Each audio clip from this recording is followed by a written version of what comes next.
This is the story of a family and the community they live in.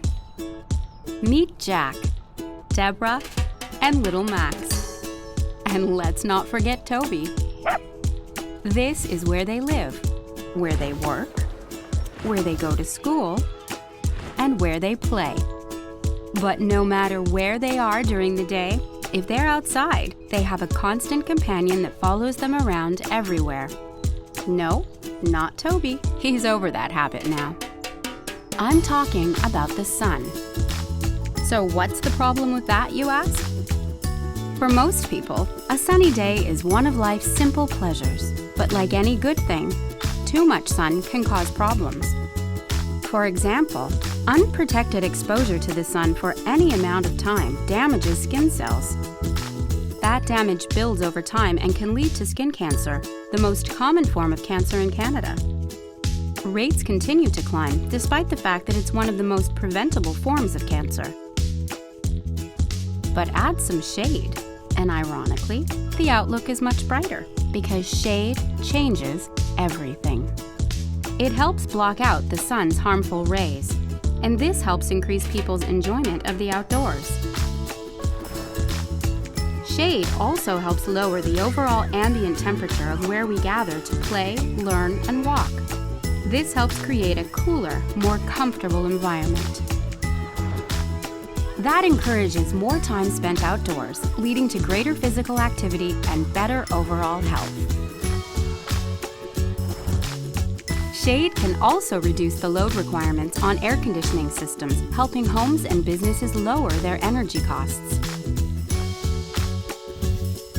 Trees also help enhance the environment by improving air quality, stormwater drainage, and reducing soil erosion.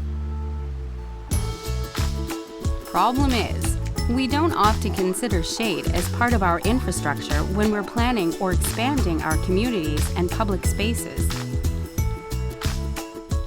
But together, we can change that by making a formal commitment to managing shade and trees as infrastructure.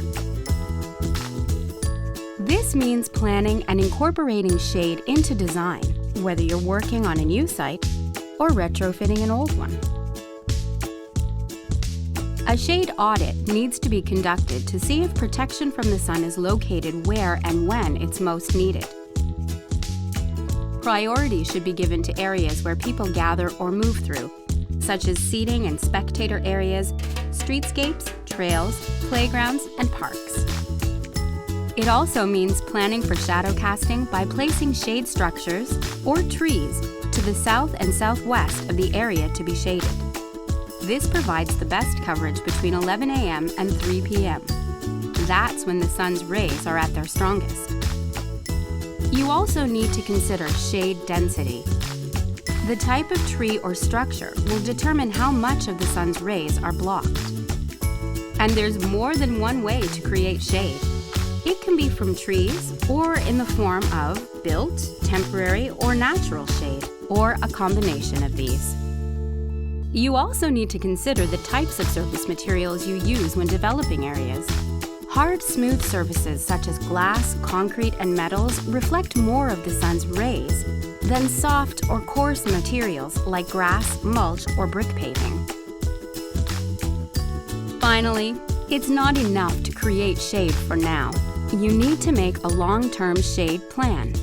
This includes maintenance and a budget to sustain the existing shade cover and consideration for future growth.